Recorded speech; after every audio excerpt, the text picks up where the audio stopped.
आज हम आपको बताएंगे आपके फर्स्ट पेपर शिक्षा के दार्शनिक परिपेक्ष के फर्स्ट यूनिट के सेकेंड टॉपिक के विषय में।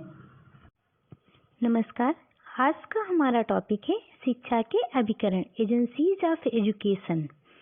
इसमें आपके इस प्रकार के क्वेश्चन पूछे जाते हैं कि शिक्षा के औपचारिक तथा अनौपचारिक साधनों का क्या अभिप्राय है, बालक की शिक्षा में घर की क्या भूमिका है।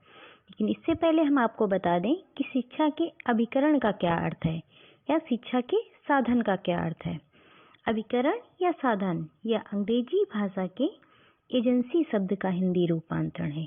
एजेंसी शब्द का अर्थ होता है एजेंट का कार्य।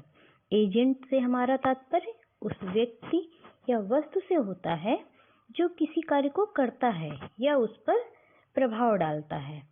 अतः हम यह कह सकते हैं कि जो हमारे कार्य को करने में प्रभाव डालता है या उस कार्य को करता है वह एजेंट है या वो हमारे साधन है।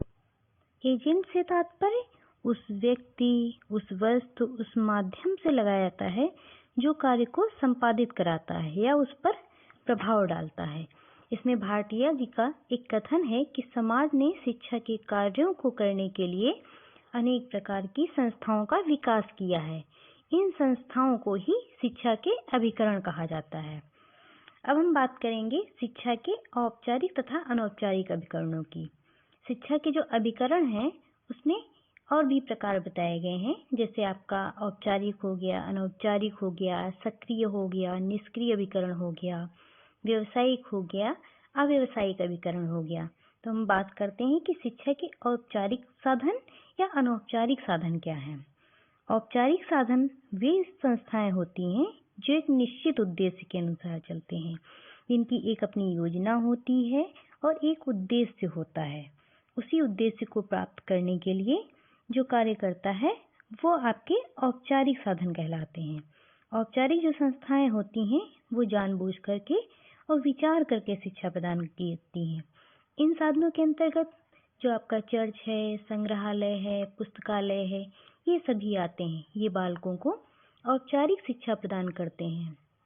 इनका जो प्रयोग होता है वह बालक के आचरण को एक रूपांतरित करना होता है। डीवी महोदय ने कहा है कि शिक्षा के जो औपचारिक अभिकरण हैं उनको शिक्षा की विधियां कहा गया है। इसमें विद्यालय को एक महत्वपूर्ण स्थान भी दिया गया है। अब हम बात करें कि शिक्षा के अनौपचारिक साधन की।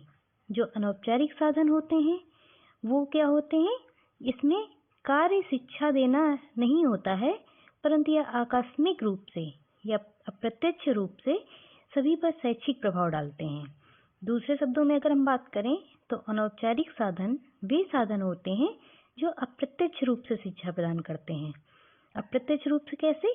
क्योंकि इनकी न तो एक निश्चित भूमिका होती है, न कोई निश्चित नियम होता है, या अप्रत्यक्ष अनौपचारिक रूप से बालकों के अंदर संस्कार का रूपांतरण करते हैं। इनके अंतर्गत क्या आता है, जैसे हमारा समाज हो गया, परिवार है, राज्य है, खेल समूह है, मैदान है और रेडियो है, ये सब अनौपचारिक साधन है। अनौपचारिक शिक्षा की संस्थाओं पर किसी प्रकार का नियंत्रण नहीं होता है, जबकि जो हमारी औपचारिक शिक्षा होती है वो एक उद्देश्य को लेकर के उसमें एक कार्य, समय, स्थान, निश्चित योजना सब पहले से निश्चित होता है। उसी के अनुसार शिक्षा प्रदान की जाती है। लेकिन जो अनौपचारिक साधन होते हैं, अनौपचारिक साधनों में इस प्रकार का कोई भी नियंत्रण नहीं होता है या बंधन से मुक्त होते हैं। इनका विकास स्वाभाविक रूप से होता है। बालक को वास्तविक अनौपचारिक रूप से शिक्षा प्रदान करते हैं। अब हम बात करते हैं कि शिक्षा में घर की क्या भूमिका होती है। जो बालक को शिक्षा प्रदान की जाती है उसमें घर क्या रोल अदा करता है।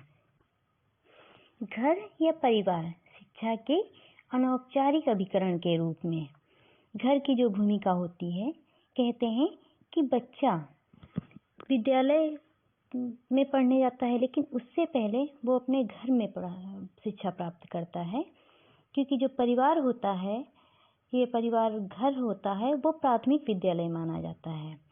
कहते हैं कि शिक्षा के साधन के रूप में उसे पूरे जीवन की शिक्षा का आधार माना जाता है। बच्चा जब से पैदा होता है तो उसके बालक का शारीरिक, मानसिक, संवेगात्मक, नैतिक, चारित्रिक हर प्रकार से विकास करने में घर महत्वपूर्ण भूमिका निभाता है। जब वो जन्म लेता है तो माँ के घुटनों द्वारा ही माँ के हाथ को पकड़ करके घुटनों पर चल के सबसे पहली शिक्षा व्यक्ति माँ से प्राप्त करता है। जो बालक होता है उसमें माँ को शिक्षा का प्रथम गुरु माना गया है कि माँ वह होती है जो बालक को सबसे पहले शिक्षा प्रदान करती है। इसमें परिवार में रह करके बालक का संपूर्ण तरीके से विकास होता है।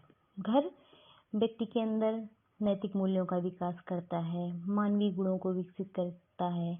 उसके अंदर परोपकार, दया, सहानुभूति, दया, उदारता, परिश्रम, सहयोग, भ्रातृत्व आदि अनेक प्रकार से एक महत्वपूर्ण भूमिका निभाता है। कहते हैं कि परिवार ही अनुशासन का पाठ पढ़ाता है। तो परिवार को शिक्षा का एक औपचारिक नहीं बल्कि अनौपचारिक साधन कहा गया है। यह बच्चे को औपचारिक शिक्षा प्राप्त करने के योग्य बनाता है। जो शिक्षा के साधन में परिवार अपनी एक अहम भूमिका निभाता है।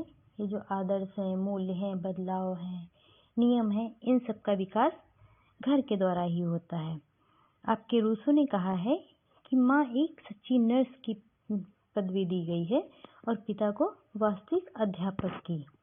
कमेनियस ने इसी प्रकार से घर को बालकों की शिक्षा का केंद्र माना है। तो हम इस प्रकार से कह सकते हैं कि घर या परिवार की भूमिका बहुत ही अहम होती है।